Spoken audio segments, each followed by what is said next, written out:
A quick point about Day of Defeat, Valve's World War II franchise that has been laying abandoned for over a decade.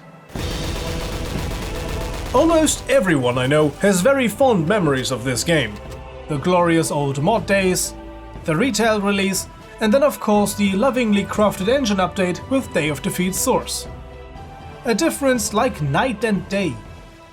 The coastal regions of Italy at Anzio never looked so pretty before. But what about this curious picture here? This is kind of a blend between the old and the new. The step in between Day of Defeat and Day of Defeat Source.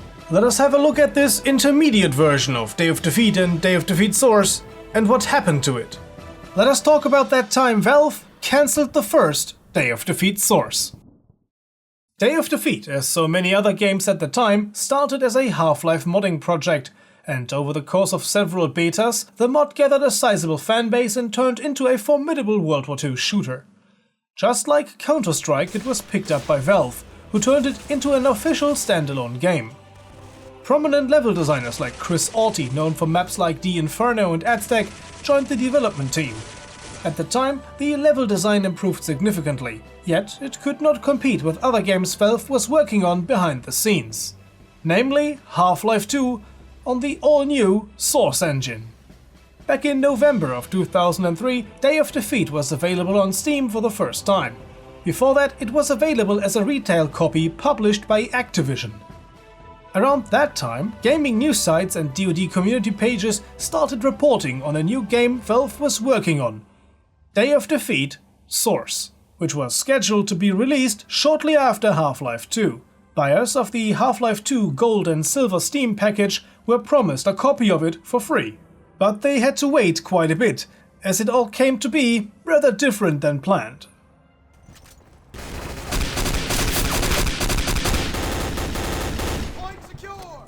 Let us put aside the fact that this footage is pretty old. It was taken around 2004. Just have a close look at it. It looks very reminiscent of the classic DoD gameplay we just saw. Yet, this was supposed to be the new hot thing Valve showed off to the gold package buyers. The developers at Valve went down a rather unpopular path, the path of Half-Life Source.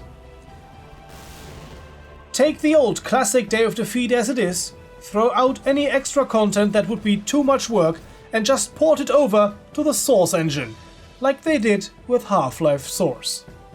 Throw in some map geometry improvements, a half-assed 3D skybox and a Half-Life 2 model of a concrete wall here, and a fancy archway and some displacements there, then call it a day. iMentrix from my Discord server helped me to visualize Valve's thought process a bit more visually pleasing. My initial idea was just wiggling around PNG files in Photoshop. Oh yeah, and the first guy was supposed to be Scottish, but we only found an American model that looked half decent. Aye, we got them fancy German paratroopers and the whole British army. Should we put them in the game? Nein! Alright then. Well, the original Day of Defeat used a lot of models to increase the level of detail. It was pretty good for a Half-Life era game. Should we remake them as well, in order to stay on the cutting edge of visual design? Nein! We are going to do a straight port of the old models in order to save time. You have probably heard that we are all about efficiency. So let's get to work and mach schnell. I just assume we're gonna build a product that pleases the crowd. Nein! I think it is enough if one crowd is pleased. Well, that was shit. The beta testers Valve had invited to play were not impressed. It was just the usual, but with ragdoll physics. Missing were the British troops as well as the German paratroopers with their fancy alternative models and FG-42s. This disappointing beta version is what we are seeing right now. Only moderate improvements. Comparing the original to this version of Day of Defeat Source, it becomes clear why players were underwhelmed. Yes, it does look a little nicer, it does look a bit smoother and not quite as boxy. But when you saw Half-Life 2, which was on top of the world with its brand new graphics, especially in regards to model design and facial expressions, then seeing this would have been a big disappointment to everyone. Not only maps were sloppily redone, the models got no improvements whatsoever. Jesus, just look at that hand. Ugh. Yet, that's not to say all was bad. There were a few major improvements already implemented in the source port of Day of Defeat Classic. For example, the ability to deploy your bipod practically everywhere. In the old DoD, you had to lay down on the ground or go into a bipod zone. So it was always dependent on the level artist where you could use your machine gun. If the creator took a lot of care putting bipod zones on every window, every ledge and sandbags, great. But way too often the ability to deploy was limited and spotty at best. Being able to set up your machine gun everywhere is probably my favorite improvement.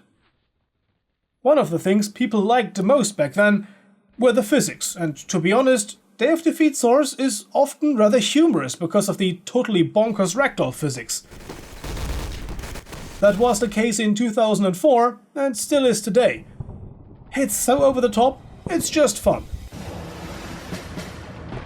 Those few improvements could not make up for the lackluster result because, well, okay, if you pre-ordered Half-Life 2, you got this for free, but everyone else was supposed to pay money for this.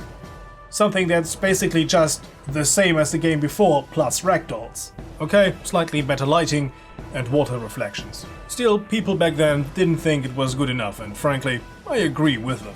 So, here's the reason why the very first Day of Defeat Source became a forgotten relic of the past.